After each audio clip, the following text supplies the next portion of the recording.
Now, is it a case of dumped by Dior version 2? As ever, let me explain. Hi, good morning. How are you? Nice to see you today. Thank you so much for taking the time out to join me. Yes, you're all right. Not bad. I know. Yeah, well, it's the lull period, isn't it? I know. You unwrapped all your presents. You've eaten everything. Who remembers stocking fillers? Do you remember those? What about, do you remember selection boxes that were in stocking filler things? And there was like mesh and you could see the sweets that you got. And as your mum and dad gave you them, you were just thinking, I'm having that Twix before my breakfast, or the Crunchy Bar, or a Caramac. We all did it, didn't we? Nobody had any patience then, did they? You only had an orange. Oh, well, I know. Well, you know, times have moved on. Did you share the orange, though? No, you ate it all yourself. That's the way to go, isn't it? You know, the true spirit of Christmas.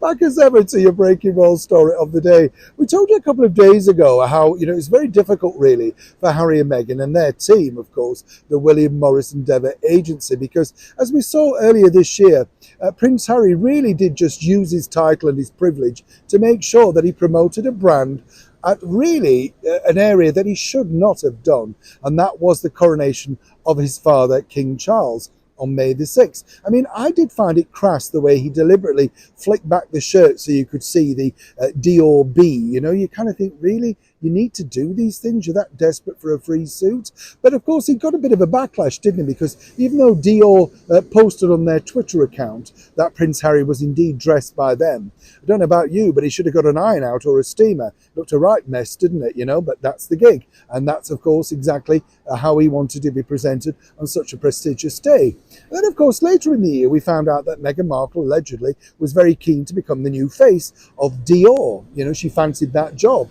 Who wouldn't? Very lucrative, and of course, a much established brand. What is interesting, I did find, is the fact that they went for a much younger, up-and-coming actress, Meg Bellamy, who plays Kate Middleton in The Crown. You get the picture.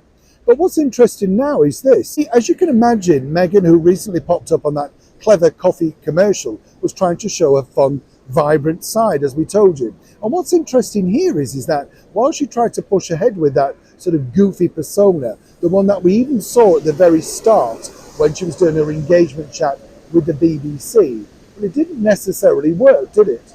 But of course, now she's been biffed and dumped by Dior.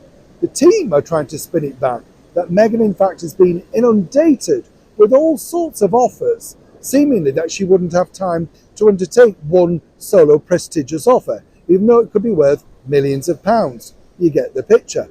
But what's more interesting is they're planning to spin this out in the new year, that Meghan, and as ever we have to say allegedly, they basically turned down the offer of Dior. Now, this is going to be very difficult, isn't it? Because Dior won't want to get into a battle with something of that level. It just becomes quite degrading, and they want people to focus on the bright, new, beautiful young actress, Meg Bellamy, who's now going to become their face. But it does seem odd, doesn't it, in her, shall we say, period of time, that Meghan Markle wants to fight back on such a weird sort of situation, when in fact what she should do is graciously retreat, possibly offer congratulations to Meg Bellamy, and indeed Prince Harry, and maybe, just maybe, a better deal from Dior could come round later on. But seemingly, it's not the way they play. It is a developing story. When I know more, you'll know more. Neil Sean in the very heart of London.